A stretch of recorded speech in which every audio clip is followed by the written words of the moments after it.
Now, I'm not saying that here in this program, when it's over, you will be able to put your attention on having a new BMW in your driveway when you get home, and it'll be there. Although I'm not saying it won't happen. My wife knows how to do this.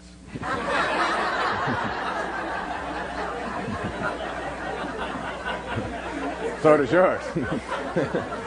I just follow her around saying, how do you do that? Okay. So I'm not saying it's not possible. But what I'm suggesting here, in sort of a humorous way, is that there is the possibility of reducing the amount of time between what it is you put your attention on and having that materialize or show up in your physical world. And what I'm also suggesting is that there is within each and every one of us a capacity to be able to put our attention, our energy, our thoughts, whatever you want to call this invisible world, on what it is that we would like to create or manifest and have it show up in our lives. And in order to get to this place, we have to first of all banish the doubt that it's possible and shift from a belief system to a knowing. Now, a belief system is one in which everything that you walked into here this evening with is that you believe in. It is just a belief. Generally is something that has been handed to you by someone outside of yourself. So the tribe, whatever tribes that you showed up in, have taught you and testified and given their experience and told you this is what is possible, this is what is real, this is what reality is, this is your agreement with reality. And we buy into these belief systems, and we literally live by these things. But anything that anybody hands us from outside of ourselves comes tainted with doubt, even if it's just a smidgen of doubt, because it comes from the testimony or experience of others. So if somebody tells you something and says, look, this is swimming, and this is what it looks like, and that's water, and you can get into that water, and let me tell you all about it and give you the laws of buoyancy and balance and all of these kinds of things, and you say, yeah, that's great, and I believe that I can swim. But you don't know how to swim until you make conscious contact with swimming. And so shifting from a belief system to a knowing system is what I'm speaking about here. And most of the things that we believe we can do have been handed to us. The things that we know we can do, like ride a bicycle, dance, make love, dance the Macarena, make a lemon meringue pie, whatever, are because we've had conscious contact with it. But in the metaphysical realm, beyond the physical, where it's swimming and dancing and so on, we mostly just know about it. We haven't made conscious contact with it. And I'm suggesting that most of us have forfeited our ability to sort of oscillate or go back and forth between the world that we notice, the world that we see, this physical world of the material, and the source of it. The source of it. And the source of the physical world is not in the physical world. I think the summary, the best summary of quantum mechanics is from St. Paul. He said, that which is seen hath not come from that which doth appear. Another way of saying that is that particles themselves are not responsible for their own creation. That it takes something more than particles and the physical world to be able to create. And we don't know how to make conscious contact very often with that, because we have come through a series of beliefs to believe that God or creator or creation is something that is outside of us. We are not connected to it. We are separate from it. This is what the difference between ego, which is this physicalness that we're in, and the highest part of us, which is the part of us that is the observer, the witness, the noticer. So there's over here the world that we notice, and over here the noticer. In the Course in Miracles, one of the things that I do before I speak to an audience is I always go over that affirmation from the Course. It says, if you knew who walked beside you at all times, on this path that you have chosen, you could never experience fear again.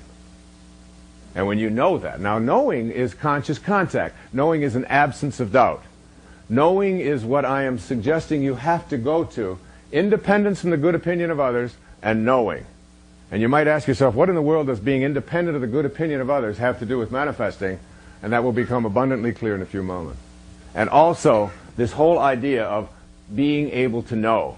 Because if you try to manifest and attract into your life what you want by staying over here in the world of the ego, particles themselves, which is what this world is about, cannot make themselves into more particles. They need spirit.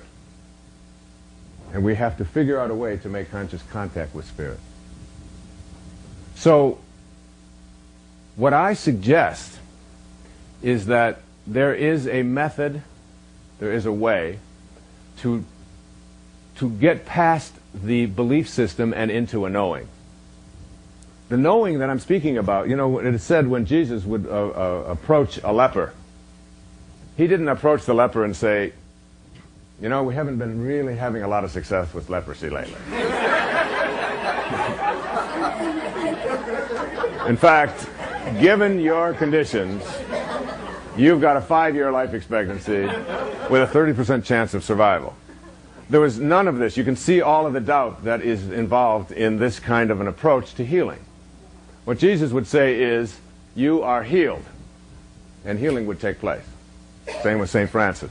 And I talked to a great kahuna in Hawaii 2 summers ago, who was at a talk that I was giving, and I asked him, how do you get to be a kahuna? Would you take Kahuna 101? I mean, and he said, kahunas are raised on knowing, not on doubt. And he said, when in healing, in the healing world, he said, when a knowing confronts a belief in a disease process, the knowing will always triumph. And we bring knowing to a disease process. Now, it takes an abandonment of tribal consciousness and all of the belief systems that you've had to let you get to a place where you are willing to say, I know that I can heal myself. I know that I can attract into my life what I would like.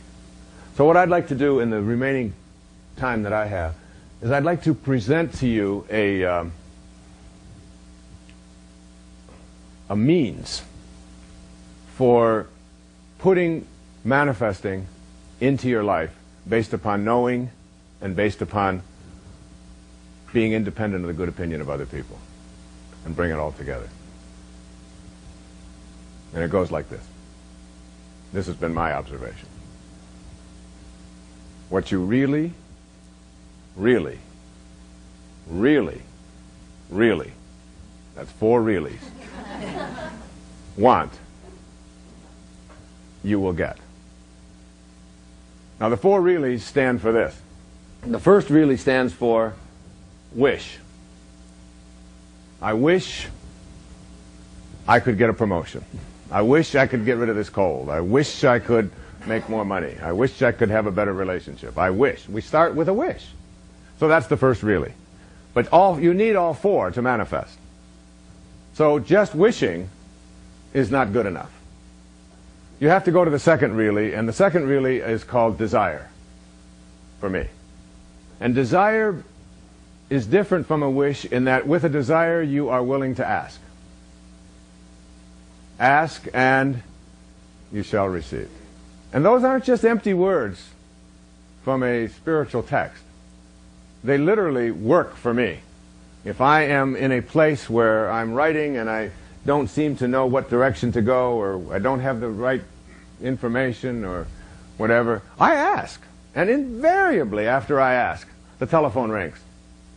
It happened, what, last week or 2 weeks ago or so. I was sitting in Marco Island. The only person that on the planet who had my phone number was my wife and my other wife, Deepak.